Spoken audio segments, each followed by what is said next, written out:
Good evening, everyone, and thank you for watching NBC6 Voices on our Facebook and YouTube pages. I'm Jawan Strader. Well, it has been a difficult past few days now. Sunday night, the remaining portion of the building collapsed. The Champlain Towers South was demolished, leaving, and this is what we know as far as right now, 36 people are dead and over 100 still unaccounted for. Now, as I said, that building was demolished on Sunday. The building came down at around 10:30, as you're seeing right now, and search and rescue crews were able to continue sifting through that rubble to look for those missing. Families are still holding out hope, though, as search and rescue crews continue to sort through the rubble, looking for survivors of the collapse. While those who were able to escape the collapse or have been displaced and were unable to retrieve anything from the building before it was demolished. And we are aware of quite a few people who are going through that, and we know about a few of those survivors who are going through just that. But we have some incredible stories of survival, those that were able to escape the building, the Champlain Towers South, before it collapsed. And there's one that has stood out to a lot of those out there. It's a gentleman by the name of Eric Demora.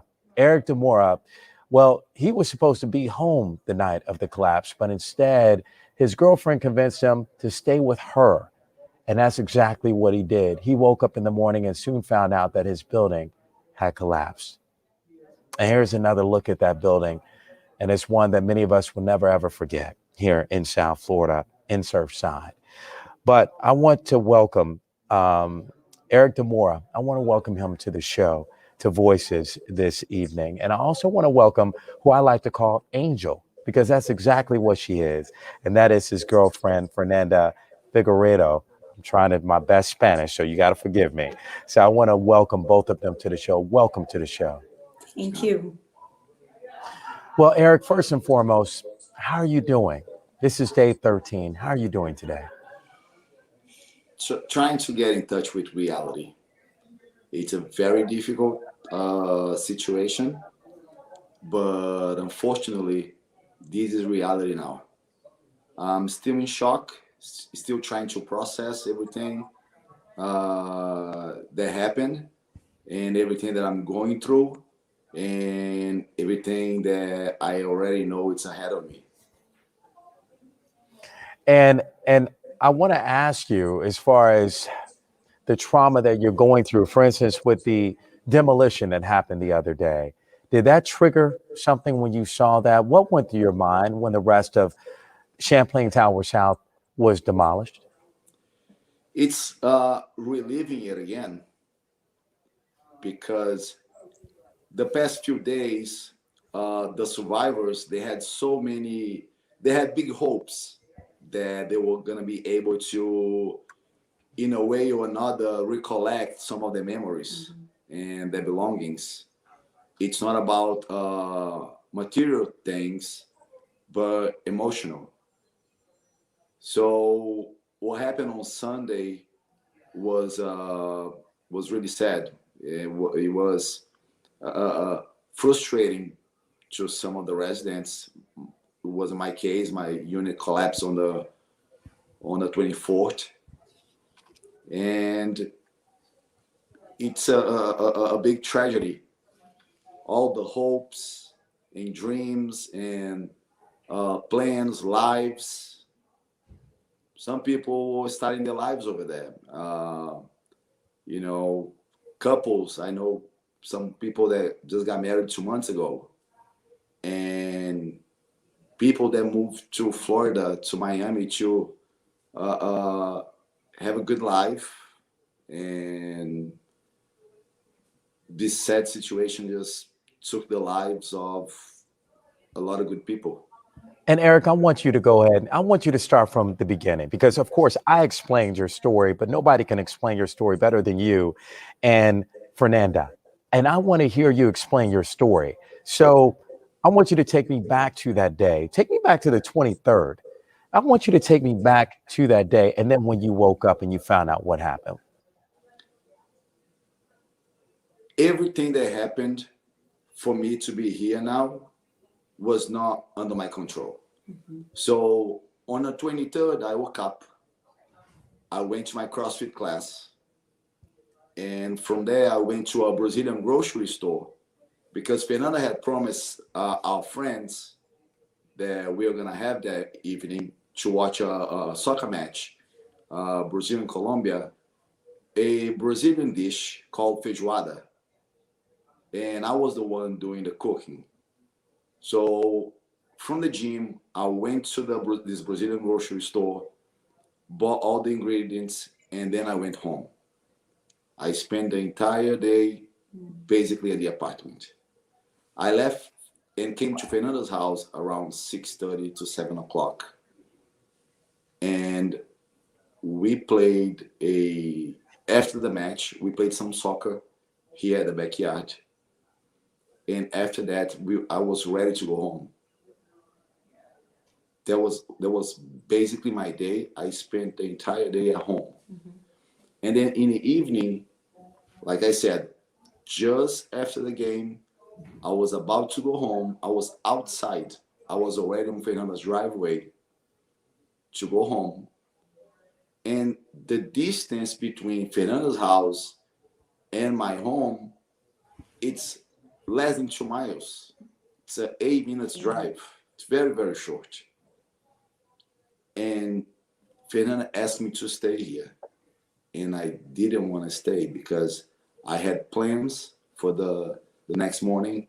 I had an appointment at 9:15, and I didn't have clothes to change here to shower and to feel like home.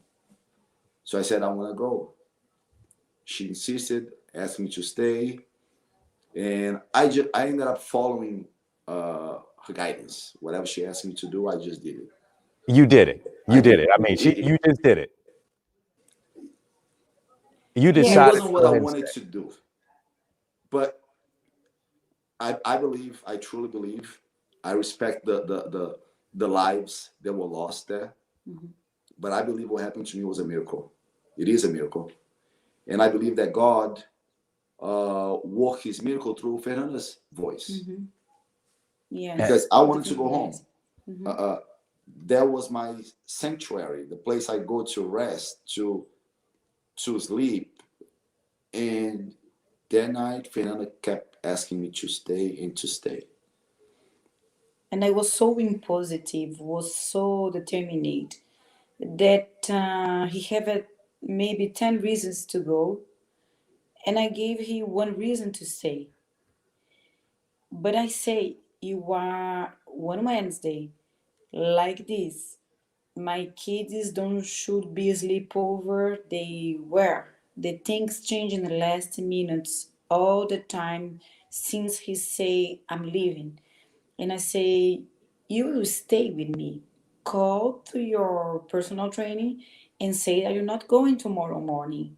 But I surprise myself because I'm not this kind of person that say you do this or that. And he didn't say nothing. It was like a gap. He would stay. I don't know what happened that night. Was a different night. But this Something was different. different. This Yeah. this was actually different from before. So you're telling me that you actually did something different yourself. You actually stood up and was like, no, no, you're going to stay. You need to stay here. That's something you didn't do before. Yeah, yeah. He was with the pants wet because he jumping on the sea to pick up the ball for the kids. He was tired. He have appointment and the next day morning. He lived 10 minutes from my house. He didn't have clothes for the next day. Have a lot of reasons to go. If you think not emotionally, he should be there.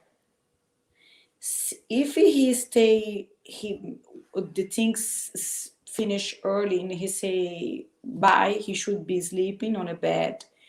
Same the soccer player didn't happen that night. Probably he will stay here like a normally Wednesday night until 10 at night, and then he should be in his bedroom.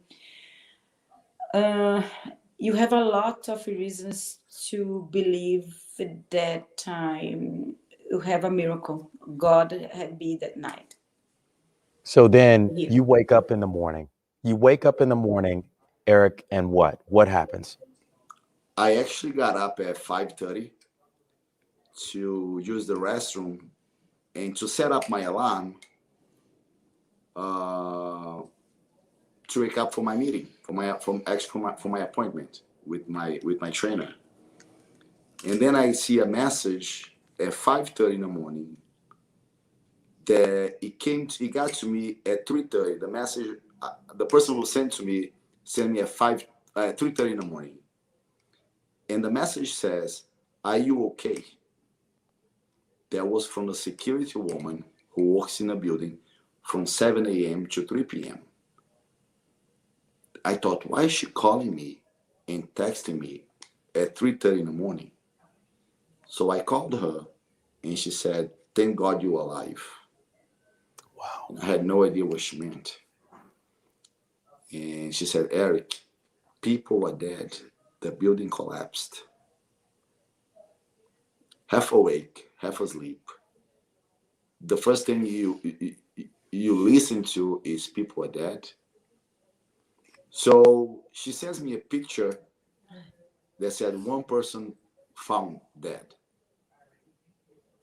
I said, "Okay, what's this?" So at that moment, I was in shock. I didn't know what to. I was uh, uh, uh, just acting, just going. I wasn't really thinking or feeling a lot of things. Whatever I was feeling at that moment, I don't know how to name it.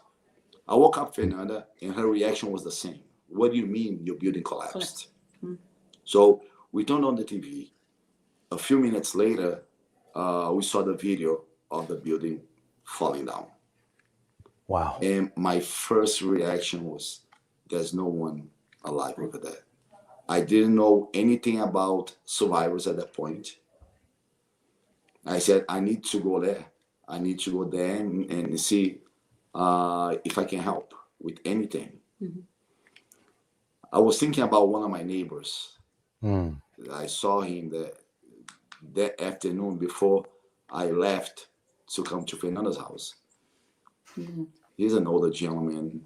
I don't speak Spanish. I'm from Brazil. I speak Portuguese, but he always spoke to me in Spanish.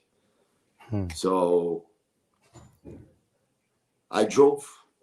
I drove to as close as I could to the building. Of course, there was a perimeter, and the police didn't let me go any closer.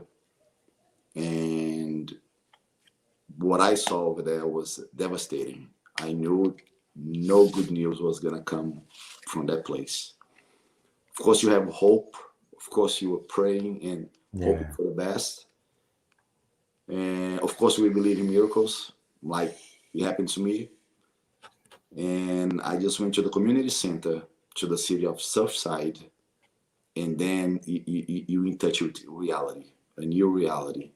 Family members showing up, looking for the loved ones, and police asking for different informations.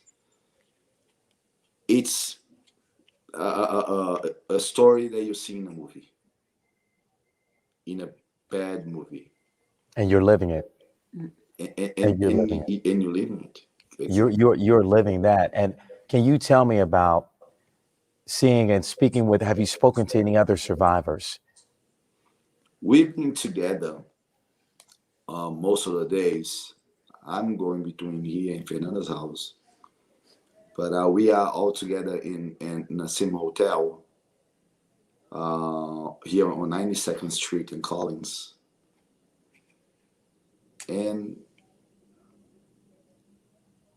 this the sadness, the frustration, the uncertainty of what the future looks like to these people, it's horrible.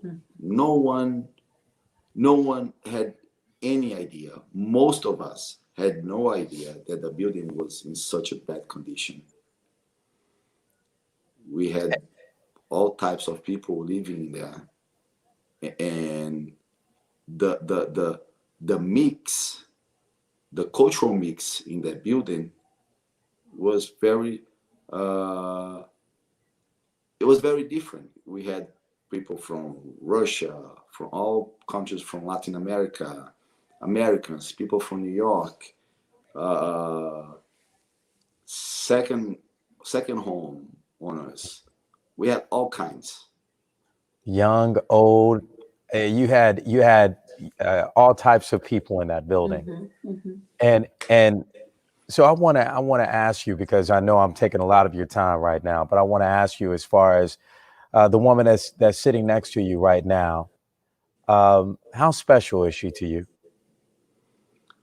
Uh, since the day we met, that we got to be together, uh, we have been together since day one.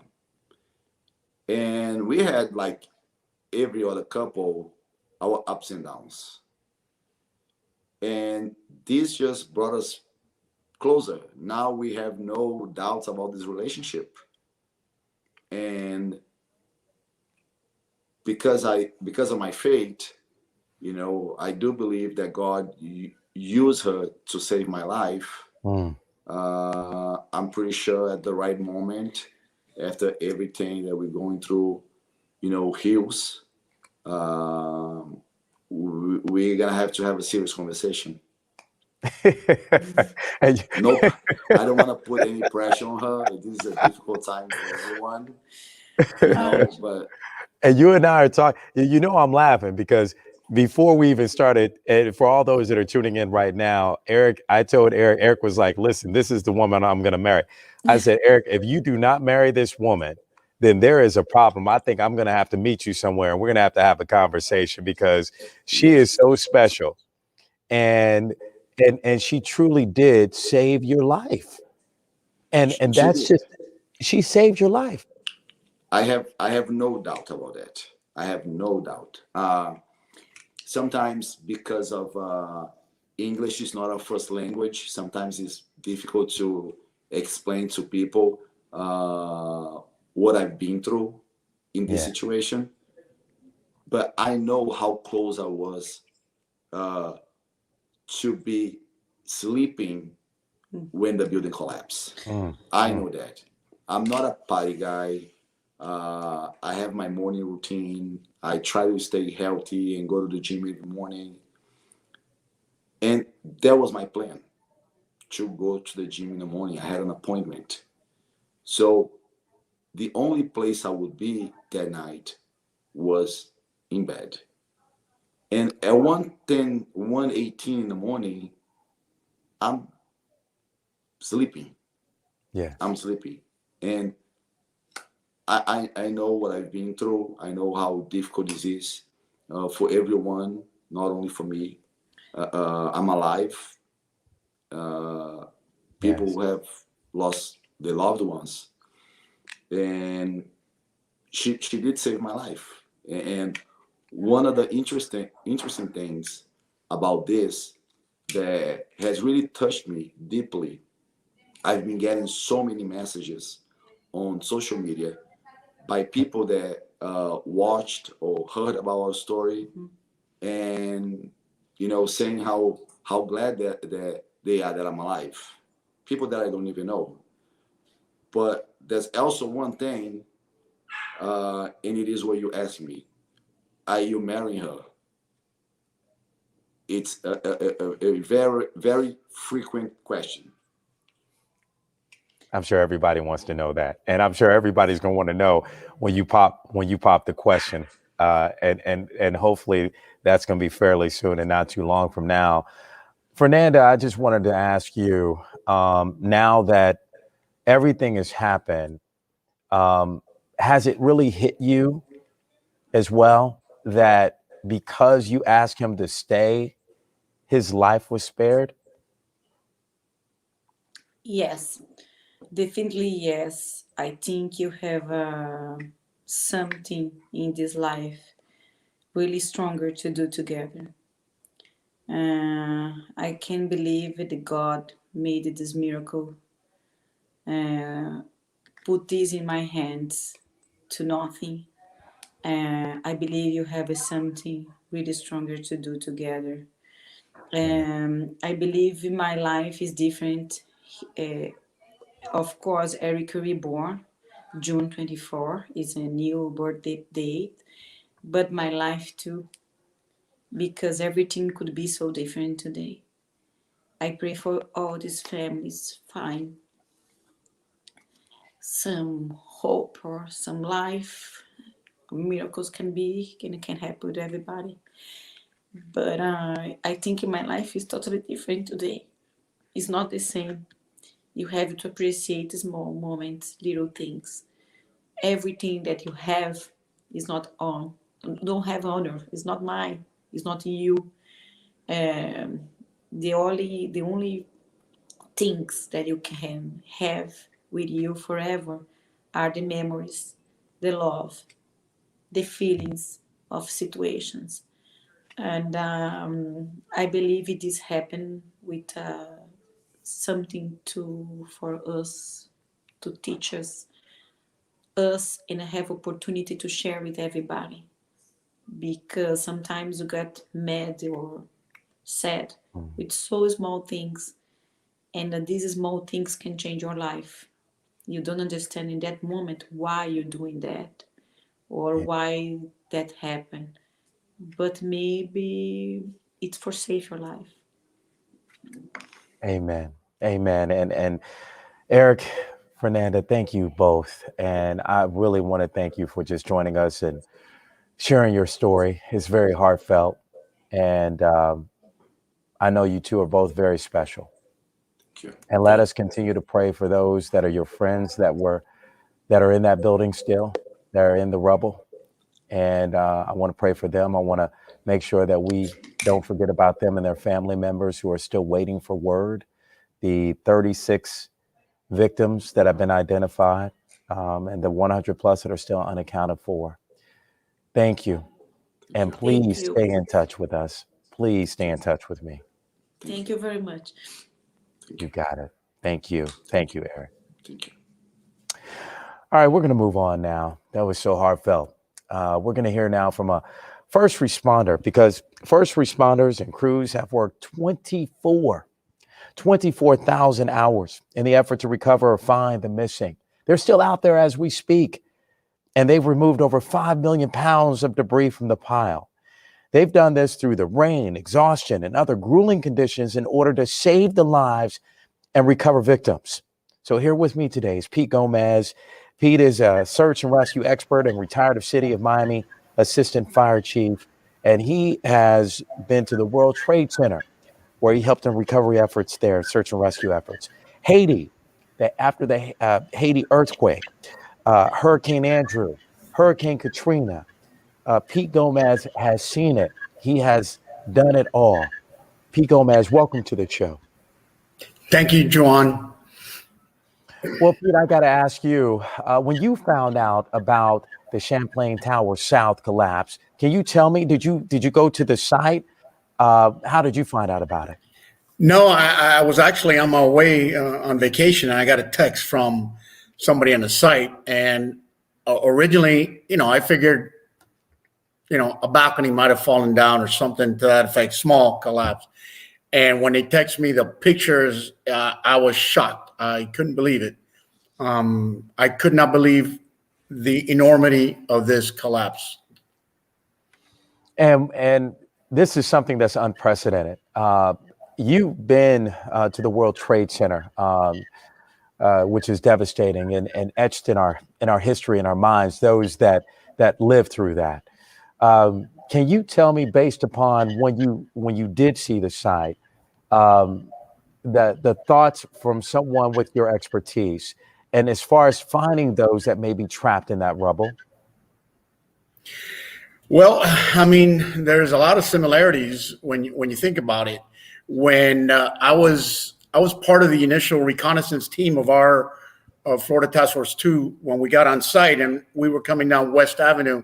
As we approached this site in New York, it was like something out of a movie. I mean, it was just unimaginable. The scale, the rubble pile. You read about rubble piles and you train and you think about it, but nothing to that extent. When I finally made it to Surfside, the scale was a lot smaller, but it was still pretty devastating. It was still pretty big, and the other building was still there, and you could see the pieces that were hanging, and you see why there was so much danger to the first responders. In our world, we call those widowmakers, right? One of those falls on one of the responders, that's it. So it was I was very impressed by what took place at Surfside. And then I want to ask you, we were talking off camera before the show, and you even heard it from Eric talk about it a little bit, and Fernanda. They talked about hope. And we're in day 13 right now. Now, in Haiti, there was a lot of hope, and we saw some amazing rescues happen in Haiti. So what we're seeing right now, and as each day goes by, there's a fear by some that there won't be anyone else found alive, but there's still that matter of hope. When you're out there and you're searching and you're trying to rescue, how do you deal with that work? Because you hit the nail on the head. You and I were talking about it earlier, and I said that word hope. Although there are diminishing chances of recovery, the fact that we have documented cases of people being found, 10s, 20 days afterwards, gives every first responder on that site, everybody in that command post, everybody that has anything to do with this event, hope. And I told you the story about one of the survivors from the Haiti earthquake that our team pulled out days later. And she was a Pembroke Pines resident, and the member from our team that pulled her out was the Pembroke Pines firefighter. So if there's a story of hope, that should solidify for folks, because she came out days later. I want to say 6-7 days later. I can't remember the exact time frame, but she's alive today because nobody gave up. And the building that she was in, called the Caribbean Marketplace, had been searched. It had already been, X'd, and, rescue teams that put their initials on it. But the residents kept hearing something. And when our team went by, said something, and a task force leader that was there said, "Hey, you guys, we got to give it another chance." And sure enough, as they listened, they heard things. They brought in the dogs. They eventually put cameras down there, listening devices, and the rest is history. Amazing. And I want to say that you and your brothers and sisters on the front lines that do what you do, you guys are true heroes. You really are. And you're exhausted. You're working these 12-hour shifts. You heard me say the numbers a little bit earlier, 24,000 hours. 24,000 hours. So I salute you and your colleagues. But how do you do this without without it getting to you emotionally and mentally, and to be out there for hours? When I tell you, when I went there to Surfside and I saw the search and rescue, I wanted to hug all of them. And I went up to them, and they're looking at me like, "What are you doing?" But they understood that I respected them. So how do you do it? First of all, I want to make it clear that I have not been on that rubble pile for this event. I went, and yes, I was there, but I was not on the rubble pile. Like you said, my brothers and sisters, it's what they do. They train for it. We train for this type of thing, and you just do it, and you keep doing it, and you get relief, and you have those moments. Because I did speak to some of my folks, and when they started getting to some of the recovering of the bodies, it started having an effect on them almost immediately.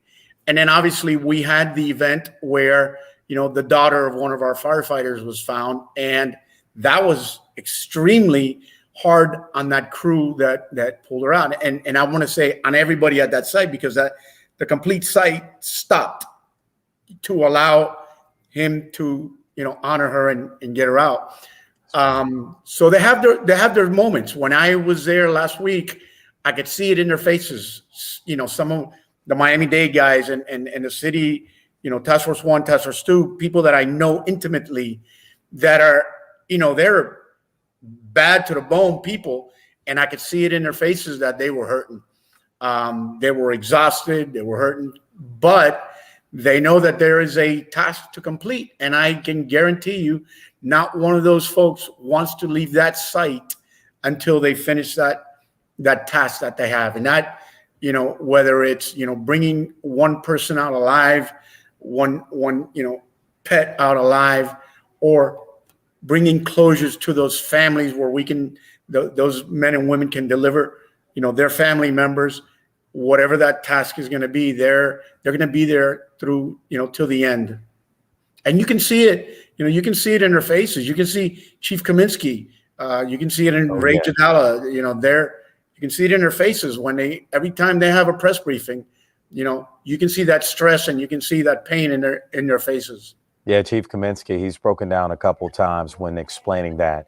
And I remember Chief Kaminsky is saying how some of your brothers and sisters there that are in the search and rescue teams, how they would call home. And when they would call home, how that motivates them to do what they do by talking to their families, because that gets them through. Yeah. And is that true? Is Absolutely. that true? When Absolutely. you're at the World Trade, when you're in Haiti, when you're doing what you're doing, did that help you get through? Absolutely. When, during the World Trade Center, every time I would call home, I was a football coach at the time, coaching Optimus Ball. My son was playing football and I missed, all that time. But every time I called, it gives you that extra energy or oomph to finish whatever that task might be. Same thing, in Katrina. Katrina was a very difficult assignment. It was a very difficult mission because, number one, it's a little different because it's a wide area search. The debris fields were a little bit different, a lot of wood, but nevertheless, you're having to peel off those layers as you're finding victims and you're finding people, and you have to pull them out. To this day, I'll never forget our very last assignment that I was involved with our team, and we were, we knew there was a body. We were, pretty much triangulated where they were supposed to be, and in comparison to where the house was and the debris pile ended up, because the water washed it all away, and we found this last couple. Their daughter was on the scene with us the entire time till we found her and till we found them and pulled them out. And I'll never forget, to a person, she came by and hugged us and thanked us, for the work that we did. Although she knew her parents did not survive, it was closure. It was important to her to make sure that we were able to retrieve those folks and she could have the proper burial for them. And that's so important to so many of these families. And that's why I know you guys do what you do. And Pete, you are a true hero. And I know you're not out there at Surfside, but you've been at the other sites. And without people like you doing what you do, it will make it harder for a lot of those that have lost loved ones. So I want to say thank you. And thank you for all of your hard work. And thank you for sharing your insight with us and all of our viewers that are watching. Thank you. And Joan, thank you all for the support. It means a lot to, the families and everybody that's on that site. Amen. Amen, Pete. Thank you. Thank you. Well, we would like to make sure that out there that if there's something you want to do, you're listening to the conversations, you want to give back, if you want to make a donation out there to those in need who were involved in the Surfside condo collapse or the search and rescue crews, please head on over to our website at NBC6.com or check out the NBC6 app for a list of places you can make a donation. There are a number of places you can make a donation, a number of ways that you can help. Well, that's it for our show tonight. Thank you so much for watching. This indeed is a very emotional show. But again, our hearts and prayers go out to all of those that have been impacted by the condo collapse in Surfside. That's it. And for the very latest, if you want to follow me, let me know what you thought about the show. You can follow me on Instagram or Twitter at JawanNBC6, as well as my Facebook page as well. And remember, this is what the show is all about. It's all about educating ourselves and having a conversation. Education is the key to success. If you believe, you will succeed. We'll see you next time. Have a great week.